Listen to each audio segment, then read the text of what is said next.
गुरुदेव ने कहा राजन, आज के बाद इनका नाम राम होगा।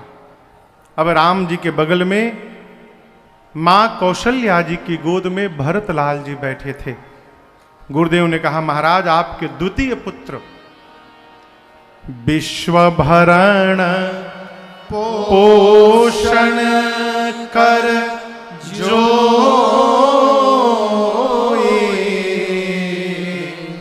ताकर नाम भरत अस हो।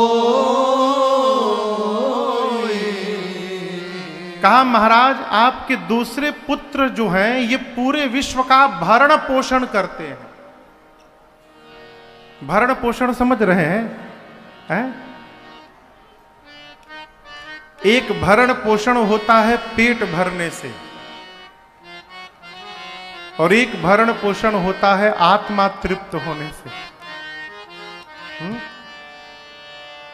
कई लोग जीवन भर भोजन करके पेट तो भर लेते हैं, परंतु कभी आत्मा को तृप्त नहीं कर पाते हैं। और कई लोग भोजन की आवश्यकता भी नहीं रहती है, परंतु तृप्त बनी रहती है। ये भगवत कृपा है। अब यहां समझिएगा, शरीर का भरण पोषण भोजन से होगा, परंतु आत्म तत्व का पोषण भरण पोषण भोजन से नहीं होगा। आत्म तत्व का भरण पोषण केवल और केवल भगवत प्रेम से संभव है। जो भगवान का भक्त नहीं हो पाया वो कभी तृप्त होने वाला नहीं है, वो सदैव तृप्त रहेगा। ये तृप्ति कैसे होती है? भगवत प्रेम से।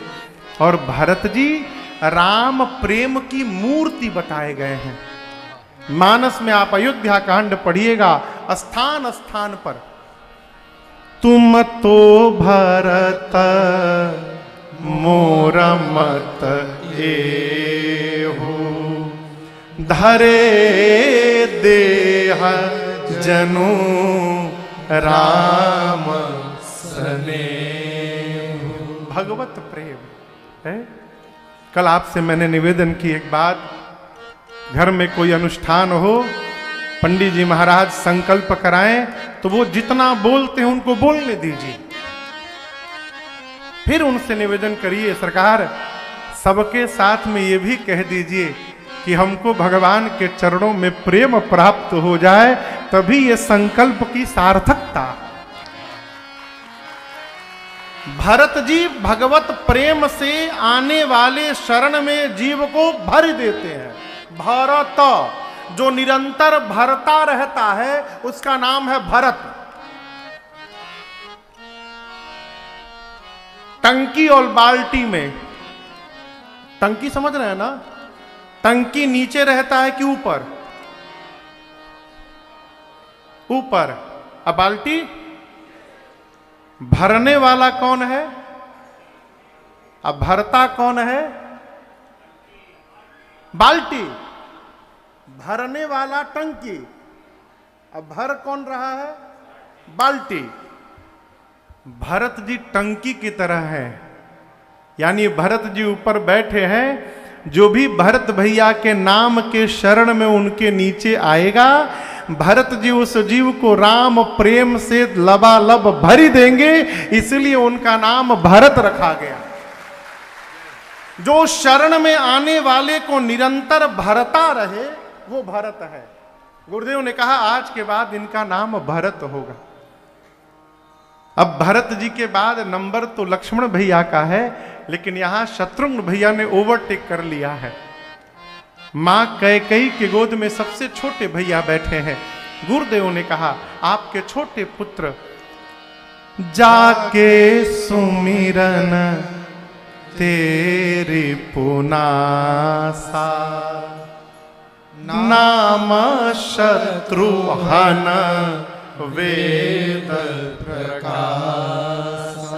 महाराज आपके सबसे छोटे कुमार का नाम जो भी मनुष्य लेते रहेगा उसके शत्रु धीरे धीरे अपने आप समाप्त हो जाएंगे। शत्रुघ्न भैया शत्रुओं का हनन कर देते हैं, इसलिए नाम शत्रुहन हुआ। ये कैसे कर देंगे? आप पढ़िएगा, शत्रुघ्न भैया मानस के मौन पात्र है। श्री रामचरित मानस का कोई मौन पात्र है तो शत्रुघ्न भैया, बोलते ही नहीं है। जीवन में बोल देना सरल है, मौन हो जाना सरल नहीं है, घर में दो में से यदि एक बोलना प्रारंभ कर दे तो जो विवेकी पुरुष है उसको मौन हो जाना चाहिए। घर में विघटन प्रारंभ ही इसलिए होता है कि कोई मौन नहीं होना चाहता। जिसको देखिए बोलने में लगा हुआ है, बोले जा रहा है। और आपको सूत्र बताऊं, जिसको मौन होने का ढंग आ गया उसके शत्रु अपने आप समाप्त हो जाएंगे। मौन होना केवल आ जाए बस। यदि हमसे बड़ा कुछ बोल भी रहा है तो बड़ा है, उसका अधिकार है बोलने का। हम छोटे हैं तो हमारा कर्तव्य है सुनने का, वहां उत्तर का प्रति उत्तर नहीं देना चाहिए। मुझे याद है पूज्य महाराज श्री की कथा चल रही थी एक जगह, मैं नाम नहीं लूंगा, बिहार में बहुत बड़े आदमी, अब तो नहीं रहे वो, बहुत बड़े आदमी, उनके घर में कथा थी। घर में नहीं मतलब उनकी पारिवारिक कथा थी। बाहर पंडाल विशाल, बहुत भीड़ थी। उनके दो बड़े बड़े बच्चे, बच्चों की उम्र 50 साल की स्थिति में, बाबूजी थे लगभग 80 साल के। महाराज श्री बैठे थे, पीछे मैं भी बैठा था। उनके दोनों बेटे आए, आकर महाराज जी के पास बैठकर रोने लगे। महाराज श्री पूछे क्या हुआ? बोले सरकार बाबूजी को समझाइए, हम लोग 50 साल के हो गए लेकिन इसके बाद भी बाबूजी किसी के सामने डांट देते हैं, मार देते हैं, कुछ भी बोल देते हैं। तो महाराज श्री ने उनको समझाया और जब बाबूजी मिले एकांत में तो महाराज श्री ने प्रेम से बात रखी। बोली महाराज मैं उन दोनों का बाप हूं, मैंने जन्म दिया है उन दोनों को और मेरा अधिकार है कि मैं बीच सड़क पर अपने बच्चों को डांट सकता हूं। इसी बात के लिए मैं बाप हूं, इसी के लिए मैं पिता हूं कि मेरा अधिकार है, मैं कहीं भी उनको बोल सकता हूं। मैं दूसरे के बच्चों को थोड़ी बोल सकता हूं, ये पिता का अधिकार है। यदि बड़ा हमसे कुछ कह भी रहा है तो ये उसका अधिकार है और वो हमारे हित के लिए कह रहा है। यदि हम सुनकर मौन होना सीख लेंगे, इसी में हमारे जीवन का कल्याण छिपा हुआ है। और जो उत्तर दे रहा है वो अपने को समाप्त कर रहा है। मौन होने का स्वभाव बनाइए, मौन होने का। जो शत्रुघ्न भैया का नाम का स्मरण करता रहेगा, उनका स्वभाव उसके जीवन में अवतरित होगा। इसलिए गुरुदेव ने कहा महाराज आज के बाद इनका नाम शत्रुघ्न होगा। अब मां सुमित्रा की गोद में लखन लाल जी बैठे थे। गुरुदेव ने कहा महाराज आपके तीसरे पुत्र लक्षण धाम राम प्रिय सकल जगत आधार, गुरु वशिष्ठ तेहि राखा, लक्ष्मण नाम उदार। गुरुदेव ने कहा महाराज आपके तीसरे कुमार सभी शुभ लक्षणों के धाम हैं। राम जी में 2-3 लक्षण बताए, भरत जी में 1 लक्षण, शत्रुघ्न जी में 1 लक्षण, और भरत लक्ष्मण जी के लिए कहते हैं ये समस्त शुभ लक्षणों के धाम हैं। और सबसे सुंदर बात राम जी के प्रिय हैं। और आप दर्शन करिए, श्लोक कहता है दक्षिणे लक्ष्मणो यस्य बामे च जनकात्मजा, पुरतो मारुतिर्यस्य तम वंदे रघुनंदनम। दाहिने हाथ में लक्ष्मण जी, बाएं हाथ में जानकी जी, सामने हनुमान जी महाराज। ऐसे राम जी को मैं प्रणाम करता हूं। लेकिन कभी कभी राम जी सीता मैया के बिना रह सकते हैं, लेकिन राम जी लक्ष्मण जी के बिना नहीं रह सकते हैं। ये प्रेम है। क्या आपने बिना लक्ष्मण जी के कभी राम जी को देखा है? कहीं भी नहीं। इसका क्या अर्थ है?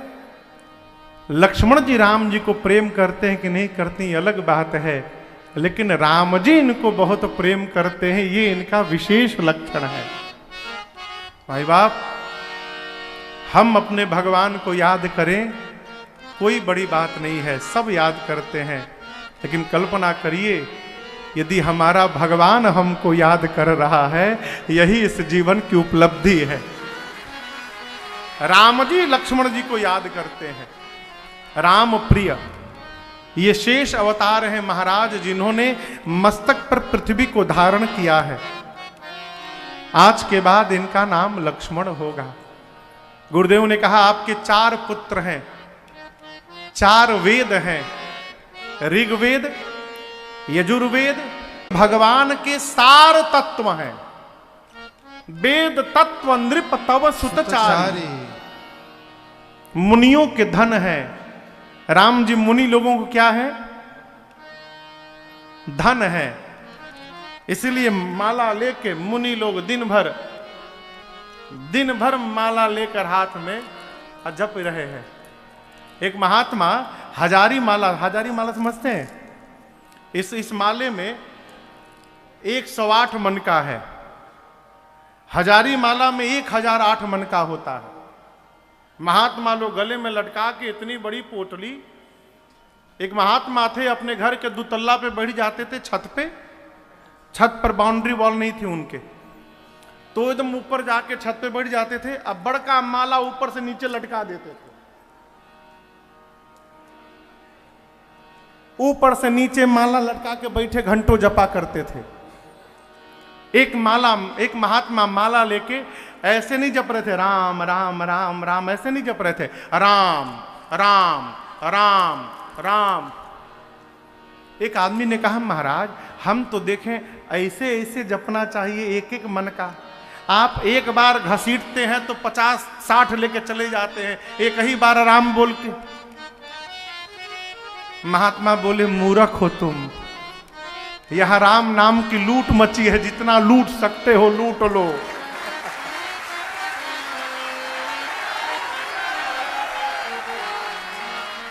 एक एक करेंगे तो पिछुआ जाएंगे, पीछे रह जाएंगे, लूटो। क्या है? मुनियों का धन है। इसीलिए मीराबाई गाती रहती थी, पायो जी मैंने राम रतन धन पायो जी मैंने राम रतन धन पायो। मुनि धन, मुनियों के धन है राम जी। जन सर्वस, जन के सर्वस्व हैं, जन यानी भक्तों के सर्वस्व हैं। माता रामो मत पिता रामचंद्र, स्वामी रामो मत सखा रामचंद्र, सर्वस्वं में रामचंद्रो दयालु, नार्यम जाने नैव जाने न जाने। सर्वस्व आप लोग रोज गाते हैं ना, त्वमेव माता च पिता त्वमेव, त्वमेव बंधु च सखा त्वमेव, त्वमेव विद्या द्रविणं त्वमेव, त्वमेव सर्वं मम देव देव। त्वमेव सर्वम जन सर्वस, मुनियों के धन है, भक्तों के सर्वस्व है। शिव प्राणा, शंकर जी के प्राण तत्व हैं। और ये मुनि लोग, भगत लोग और शंकर जी, ये तीनों आपके बच्चों की बाल लीला में परमानंद की प्राप्ति करेंगे। बाल केली रस ते ही सुख माना। आपको आज ही बताता हूं महाराज, आपके 4 पुत्र में से 2 सांवले हैं और 2 गोरे हैं। राम जी भरत जी सांवले हैं और लक्ष्मण जी और शत्रुघ्न भैया गोरे हैं। इसी बात को तो लेकर मिथिला में सखियां राम जी से विनोद करती हैं, आपको पता है मिथिला में सखियां क्या कहती थी? राम जी जब ब्याह करके बैठे कोहबर में तो वो सखी बोली, अरे बताओ पहुना, तनि बताओ पहुना, जे जे पूछता नि बतिया, तनि बताओ पहुना, जे जे पूछता नि बतिया। मात पिता जब गोरे होते तो गोरे छोरा छोरी। माई बाप गोर होते हैं तो बेटा बेटी सब गोर होते हैं। मात पिता जब गोरे होते गोरे छोरा छोरी। आप श्याम क्यों जब दशरथ गोरे कौशल्या गोरी। एही दुविधा के तनिका मिटाओ पहुना। एही दुविधा के तनिका मिटाओ पहुना। जे जे पूछता नि बतिया। अब बताओ पहुना। जे जे पूछता नि बतिया। गुरुदेव भगवान ने कहा, सांवले राम जी के साथ गोरे लक्ष्मण जी रहेंगे और सांवले भरत जी के साथ गोरे शत्रुघ्न जी रहेंगे। ये दो दो की जोड़ी में आपको दिखाई पड़ेंगे। बारे हिते निज हित पति जानी, लक्ष्मण राम चरण रति मानी। बचपन से ही लक्ष्मण जी राम जी को अपना सर्वस्व मान लेंगे। भाव स्वभाव लक्षण गुरुदेव ने बताया। इसी बीच बधाई गाने वाले आ गए। यहां लड़का होने पर, लड़का लड़की होने पर बधाई गाने वाले आते हैं। आप समझ रहे हैं हम किसको बोल रहे हैं? आते हैं। कितना लेके जाते हैं?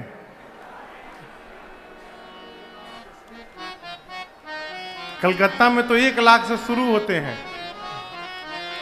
हाँ, अरे बहुत आतंक बाबू।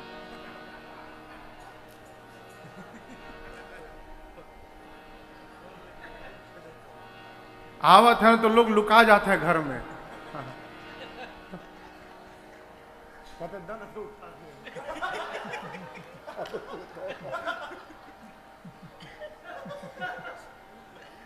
यहां बधाई गाने वाले आए, अनेक प्रकार से बधाई गा कर गए। एक दिन मां कौशल्या जी ने राम जी को सुंदर सजाकर अमृत पान कराकर पालने में मां ने सुलाया और उसके बाद अपने कुल के इष्ट भगवान रंगनाथ की पूजा करने के लिए मां स्वयं स्नान करके कुछ पकवान बनाई। अब पकवान बनाकर मैया भोग लगाने गई। भोग लगाते समय मां ने पट बंद किया और जैसे भोग लगने के बाद मां ने पट खोला तो क्या पाया? जिन राम जी को मां पालने में सुला के आई थी वो राम जी मंदिर में बैठ के भोग पा रहे हैं। मां व्याकुल हो गई, दौड़ कर गई पालने में, देखी पालने में सो भी रहे हैं, यहां मंदिर में भोग भी लगा रहे हैं। इहां उहां दुई बालक देखा, मति भ्रम मोर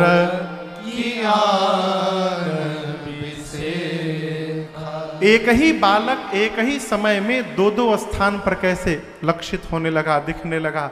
मां व्याकुल हो गई और मां की इस व्याकुलता को देखकर भगवान ने आज दूसरी बार मां के सन्मुख अपने विराट माया को देखा, जीव को देखा, भक्ति को देखा। मां ने वो भी देखा जो आज तक कभी कानों से सुना नहीं था। व्याकुल होके मां भगवान के चरणों में लौट गई। भगवान देखे मां डर गई मेरी, भगवान फिर से छोटे बालक बन गए।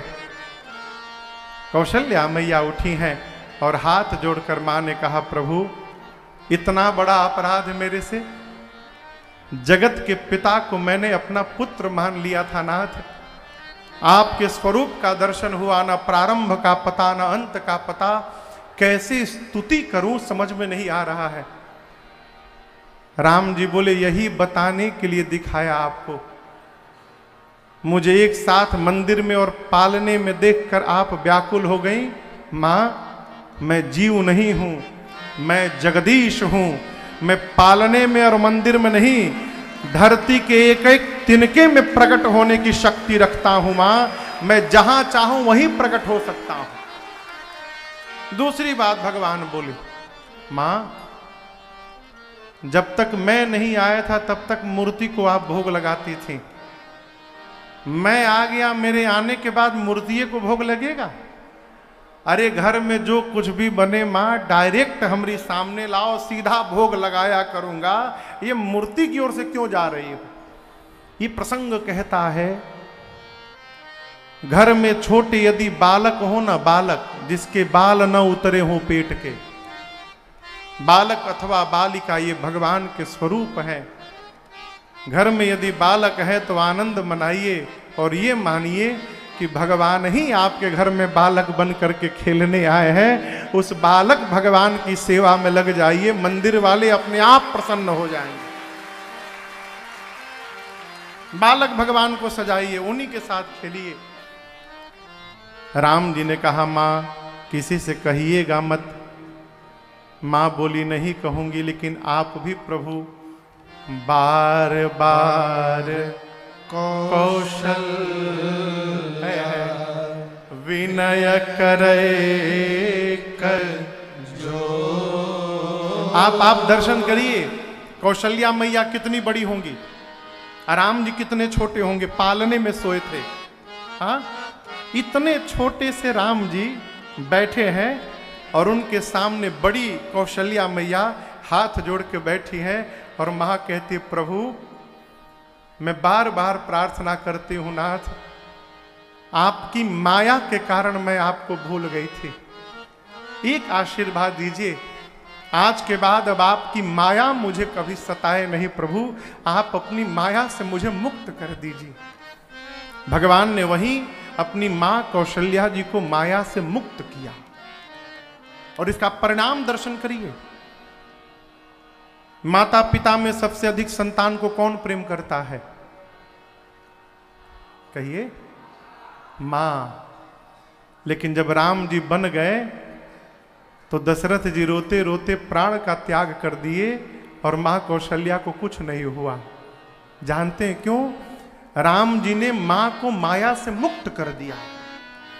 अब मां कौशल्या जानती हैं कि मेरा पुत्र राम, मेरा पुत्र बाद में है, ये भगवान पहले है और मेरा राम वन में भी रहेगा, इसका कोई बाल बांका करने वाला नहीं है। मां इस बात को जानती, इसलिए मां को कुछ नहीं हुआ। भगवान ने माया से मुक्त किया। ये प्रसंग कहता है माई बाप, देखिए हम यहाँ प्रवचन कथा सुनाने आ रहे हैं, हम यहाँ 9 दिन आपको कहें काम छोड़ दीजिए, क्रोध छोड़ दीजिए, लोभ मोह छोड़ दीजिए, माया छोड़िए महाराज। बिना दक्षिणा लिए कथा नहीं बांच रहे हैं हम और प्रवचन दे रहे हैं माया छोड़िए। कैसे छूटेगा? कैसे छूटेगा आप बताओ? जो कही रहा है क्रोध छोड़ दो, क्या उसका छूट गया है? हम यहां से प्रवचन दे कि क्रोध मत करिए, 3 बार हमारे सामने से गुजरिए, फिर देखिए हमारा क्रोध। कथा करा के दक्षिणा ना दें, फिर देखें क्रोध। व्यवहारिक बात कह रहा हूं आपसे, इस बात को समझिएगा। न माया छूटेगी, न क्रोध समाप्त होगा, न लोभ जाएगा, न काम मद, ये सब समाप्त नहीं होंगे। कब तक? जब तक भगवान की कृपा नहीं हो जाएगी तब तक अपने से छूटने उठने वाला नहीं है, अपने प्रयास से नहीं जाएगा साहब। इसलिए भगवान की शरण में रहिए। इसलिए माई बाप, माया को छोड़ने का प्रयास न करिए, मायापति के शरण में रहने का प्रयास करिए। ये माया आपका कुछ नहीं बिगाड़ सकती। सो माया प्रभु सो भय भाखे है। लोग कहते हैं हई ग्रह खराब बा, हौ ग्रह खराब बा, हई टेढ़ हो गइल बा, हौ सोझ हो गइल बा। ये ग्रह खराब उसी के लिए है जो भगवान से दूर हो गया है। जो भगवान की शरण में पहुंच जाए, भगवान उस पर अनुग्रह करते हैं। अनुग्रह समझते हैं? अनुग्रह यानी कुंडली में कितने स्थान होते हैं मुझे जानकारी नहीं है। हाँ, सुनतन केहू 7 कहता, केहू 10 कहता। कुंडली में 12 स्थान होते हैं और उन 12 स्थान में ग्रह कितने होते हैं? 9 स्थान बदलते रहते हैं। उन्हीं के स्थान बदलने से अच्छा होता है, बुरा होता है। भगवान की शरण में जाने पर भगवान अनुग्रह करते हैं। अनुग्रह का अर्थ है जो भगवान के शरण में चला जाए उसके 9 के 9 ग्रह उसके अनुकूल हो जाते हैं। ग्रहों का अनुकूल हो जाना यही जीवन में अनुग्रह है। बाबू, ग्रहों का अनुकूल हो जाना यही अनुग्रह है। भगवान की शरण में रहिए। राजी है हम उसी में जिसमें तेरी रजा। सौंप दीजिए, सौंप दीजिए। मां कौशल्या ने कहा, प्रभु आपकी माया न व्याप्त हो। भगवान ने वचन दिया है मां को। चारों भाई कुछ और बड़े भये, चूड़ाकरण संस्कार हुआ। इसके बाद कुमार अवस्था जब आई तो यज्ञोपवीत संस्कार हुआ। यहां यज्ञोपवीत होता है कहिया ब्याहे के दिने।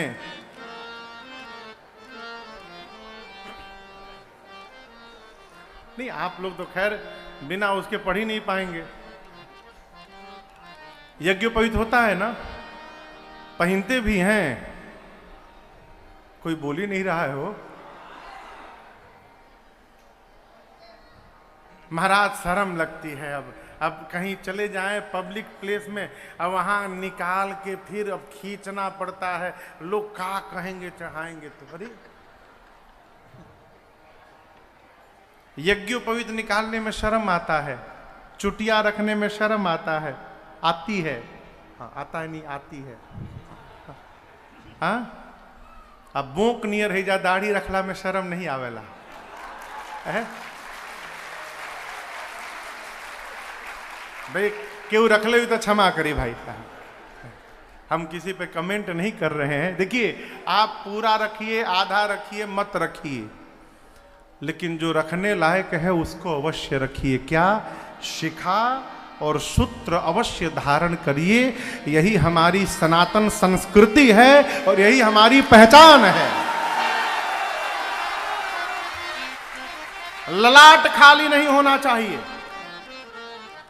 कल से जितने लोग बैठे बिना तिलक का कोई न दिखाई पड़े यहां पर। महाराज पसीना बहुत होला हमारा। काहे पसीना होता है? डिबिया लेके चलिए, जब पसीना पोंछ के ठोक लीजिए। भाई पसीना होता है तो रुमाल रखते हैं ना, तो डिबिया में तिलक भी रखिए। जब पोछाए तब लगाइए, लेकिन तिलक लगाइए। किसी ने कहा महाराज हम तिलक लगाएंगे तभी भगवान के भक्त कहलाएंगे। बिल्कुल नहीं साहब, कौन कहता है? तो तिलक क्यों लगाया जाए? आप इसको ऐसे समझिएगा। मैं 2 तरह से आपको बता रहा हूं।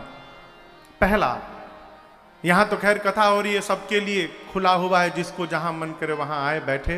लेकिन कई जगह ना बहुत भीड़ होने के कारण, अब व्यवस्था के कारण, चाह करते कोई नहीं कहता है, नहीं तो सब लोग आगे ही बैठना चाहते हैं।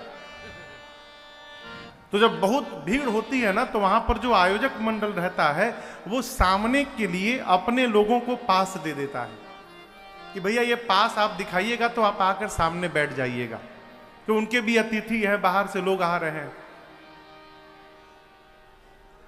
तो जब वो पास यहां लटका रहता है ना गले में, तो उस गेट पर कोई रोकने वाला नहीं है। जैसे आपका पास देखेगा आपको भीतर आने देगा। यहां ऐसी कोई व्यवस्था नहीं है पास की। उसी प्रकार जब ललाट पर तिलक लगा रहता है, हम भगवान के द्वार पर पहुंचते हैं तो ये वहां का गेट पास है, रास्ते में कोई रोकने वाला नहीं है, सीधा एंट्री है, कोई नहीं रोक सकता। दूसरी बात, कोई स्त्री यदि कहे कि मैं अपने पति को बहुत प्रेम करती हूं, मैं बहुत प्रेम करती हूं अपने पति को, ये सिंदूर लगाने की क्या आवश्यकता है? क्या हम सिंदूर लगाएंगे तभी हम कहलाएंगे कि हम पति को प्रेम करते हैं? सिंदूर न लगाएंगे तो क्या हमारा प्रेम कम हो जाएगा? बिल्कुल नहीं कम होगा साहब। सिंदूर से प्रेम का कोई संबंध नहीं है, लेकिन यदि मांग में सिंदूर रहता है ना, तो समाज को पता रहता है कि हम अनाथ नहीं हैं, हमारा स्वामी हमारे ऊपर है अभी। उसी प्रकार भक्त के जीवन में ये जो तिलक है उसके सिंदूर है, और गले में जो ये तुलसी जी की माला है, ये माला उसके गले का मंगल सूत्र है। ये माला और तिलक बताता है कि हम अनाथ नहीं हैं, हमारे स्वामी रघुनाथ हैं और हम सनाथ हैं। इसलिए तिलक, हम लोग एक पद गाते हैं,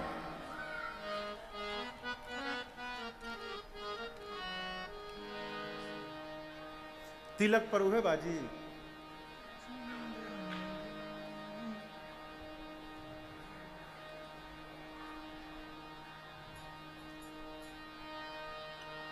अभी नहीं चल दिमाग में।